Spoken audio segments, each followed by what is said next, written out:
صلی علی نبینا صلی علی محمد۔ تو میں نے ان کو اس طرف توجہ دلائی کہ آپ کی ذمہ داری ہے کہ انجمنوں میں جتنے کارکن ہیں ان کی طرف توجہ کریں، اور ہر انجمن کے سربراہ کا فرض ہے اور ہر شعبے کے سربراہ کا فرض ہے کہ وہ دیکھے کہ مرکزی نمائندگان سلسلہ اپنا حق اس آسن رنگ میں ادا کر رہے ہیں کہ دوسروں کے لیے نمونہ بنے ہوں۔ تمام دنیا کی آنکھیں مرکز کی طرف لگی ہوئی ہیں، اور مرکز میں سے بھی جو سلسلے کے کارکنان ہیں وہ بڑی نمایاں طور پر لوگوں کی نظر کے سامنے ہوتے ہیں نمونے کے طور پر۔ یہ لوگ اگر بدعمالیاں کریں تو ہلاکت کا موجب بن سکتے ہیں، اور اگر نیک اعمال کریں تو ان کی نیکیاں عام انسانوں کی نیکیوں کے مقابل پر ان کو کئی گنا زیادہ ثواب پہنچا سکتی ہیں۔ چنانچہ میں نے جو ہدایت دی اس کا خلاصہ یہ تھا کہ آپ توجہ فرمائیں، اور 6 مہینے میں آپ کو دیتا ہوں کہ بار بار نصیحت کے ذریعے کوشش کریں کہ تمام کارکنان نماز کے فریضے سے پیچھے نہ رہیں، سوائے اس کے کہ کوئی مجبور ہو بیماریوں کی وجہ سے، بعض ٹانگوں کی بیماری یا کمر کی بیماری یا اور کچھ ایسی تکلیفیں ہو سکتی ہیں کہ انسان دفتر میں تو پہنچ جاتا ہے اور کرسی پر بیٹھ کر اپنے فرائض بھی ادا کر دیتا ہے، لیکن باجماعت نماز کی توفیق نہیں پا سکتا۔ تو جہاں تک شرعی مجبوریوں کا تعلق ہے اس میں ہم دخل نہیں دے سکتے، لیکن واضح اور یقینی شرعی مجبوریوں کے سوا سلسلے کے سارے کارکنان کو نمازوں میں پیش ہونا چاہیے اور باقی احمدیت کے لیے نمونہ بننا چاہیے۔ 6 مہینے کے بعد میں نے ان سے کہا کہ آپ پھر نسبتاً زیادہ سنجیدہ ہو جائیں اپنے انتباہ میں، اور ان کارکنوں کو یہ بلا کے سمجھائیں کہ دیکھو یہ ٹھیک ہے کہ دین میں کوئی جبر نہیں، ہم تمہیں نمازوں پر مجبور نہیں کر سکتے، لیکن جبر نہ ہونے کے 2 رخ ہیں۔ تم پر اگر جبر نہیں تو جماعت احمدیہ پہ کیا جبر ہے کہ یہ ضرور بے نمازیوں کو ملازم رکھے؟ اس لیے یہ 2 طرفہ بات چلے گی، صرف تم آزاد نہیں ہو، جماعتی نظام بھی آزاد ہے۔ وہ آزاد ہے اس بات پر کہ جس قسم کے کارکن رکھے، جس قسم کے کارکن نہ رکھے، اس کو اختیار ہے۔ اس لیے ہم تمہیں موقع دیتے ہیں کہ یا تو تم اپنی نمازیں درست کرو، لیکن چونکہ تم آزاد ہو سکتا ہے تم فیصلہ نہ مانو۔ ہم داروغہ نہیں ہیں، خدا تمہارا نگراں، اصل داروغہ تو خدا ہی ہے، اسی کے حضور تم نے حاضر ہونا ہے۔ تو تم اگر نہیں مان سکتے یہ فیصلہ تو ہم تمہیں کوئی سزا نہیں دیں گے، یہ سزا جزا اللہ سے تعلق رکھتی ہے، لیکن ہم بھی آزاد ہیں اس بات پر کہ تمہارے جیسے کارکن کو ہم نہ رکھیں، کیونکہ ہماری مجبوریاں ہیں۔ ساری دنیا میں ذمہ داریاں ادا کرنی ہیں، ساری دنیا کے لیے نمونہ بننا ہے۔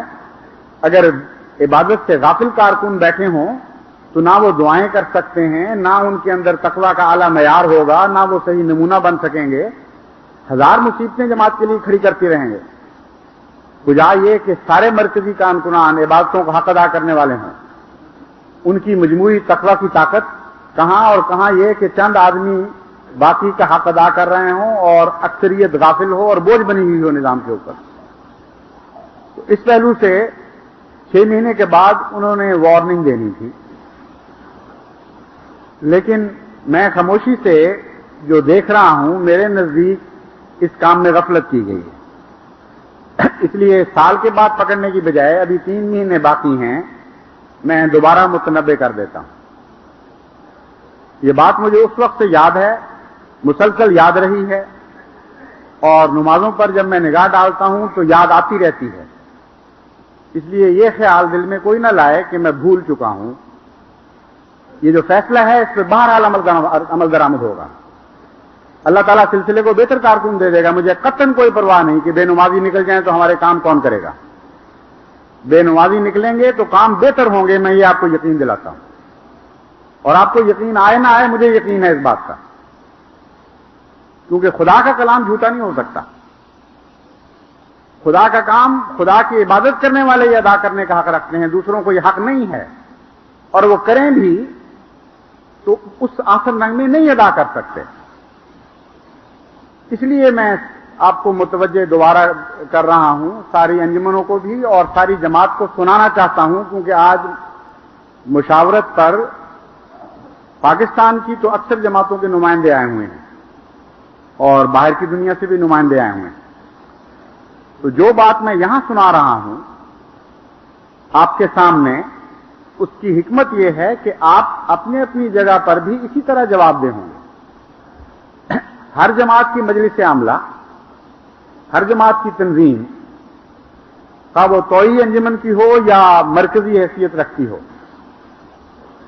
وہ ہر جگہ بالکل اسی طرح ذمہ دار ہے۔ عجیب و غریب بعض دفعہ واقعات سامنے آتے ہیں کہ مجلس خدام الاحمدیہ کی عاملہ کا اجلاس ہو رہا ہے اور وہاں نماز با جماعت کھڑی ہو جاتی ہے اور عاملہ کو پرواہی کوئی نہیں۔ وہ سمجھتے ہیں ہم اتنے سنجیدہ ہم کام میں مصروف ہیں کہ نماز سے ہم اوپر ہو گئے ہیں۔ جیسا کہ میں نے بیان کیا تھا، جب پانی کشتی سے اوپر آئے گا تو ہلاک کرے گا، کشتی میں طاقت ہی نہیں ہے کہ پانی کو سنبھال سکے۔ اس لیے آپ نے عبادت کا غلام بننا ہے تو زندگی پانی ہے۔ اگر عبادت کو اپنا غلام بنانے کی کوشش کریں گے تو لازماً آپ ہلاک ہوں گے۔ اسی طرح بعض دفعہ عمرا کے متعلق پتہ چلتا ہے کہ وہ اپنی میٹنگز میں بیٹھے ہوئے ہیں اور بسا اوقات صرف سنجیدہ باتیں نہیں ہو رہی ہوتی، بیٹھ کے شغل کی باتیں بھی چل رہی ہوتی ہیں اور نماز ہوتی ہے اور پرواہ نہیں کرتے۔ تو جن باتوں کا مرکز پابند ہے انہی باتوں کی جماعتیں ہر جگہ پابند ہیں، اس لیے آپ کو اس طرف توجہ دینی پڑے گی اور بہترین نمونے قائم کرنے پڑیں گے جماعت کے ذمہ دار آدمیوں کو۔ جہاں تک نماز کا تعلق ہے، کجا یہ کہ مسجد میں بیٹھا ہو یا دفتر میں بیٹھا ہو اور مسجد تک نہ جائے، کہاں حضرت صلی اللہ علیہ وآلہ وسلم کا اسوہ اور آپ کی تعلیم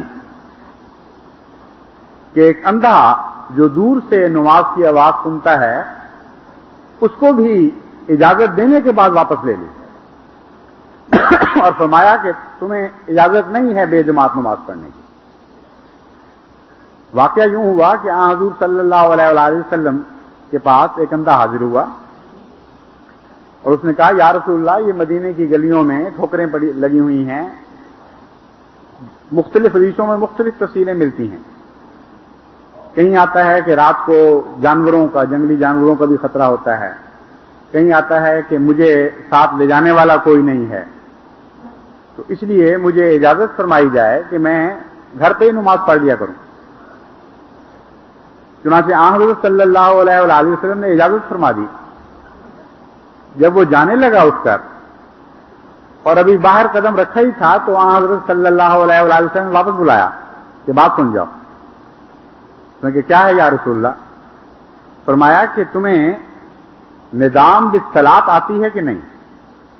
حل تسمع ندام بالصلاۃ ہے، اس سے مراد اذان لے لیں یا تکبیر لے لیں، جو بھی لیں، مراد یہ ہے کہ نماز کی طرف بلانے کی آواز تمہارے کان میں پڑتی ہے کہ نہیں؟ اس نے کہا ہاں یا رسول اللہ میں سنتا ہوں۔ فرمایا پھر جواب دیا کرو، پھر تمہیں اجازت نہیں ہے کہ تمہارے کانوں میں آواز پڑے اور اس کے باوجود تم انکار کر دو۔ حضرت صلی اللہ علیہ وآلہ وسلم کا عجیب تعلیم کا طریق تھا، اتنا لطیف، اتنا پیارا کہ باتوں کی تہ میں ڈوبیں تو حسن ہی حسن نظر آتا ہے۔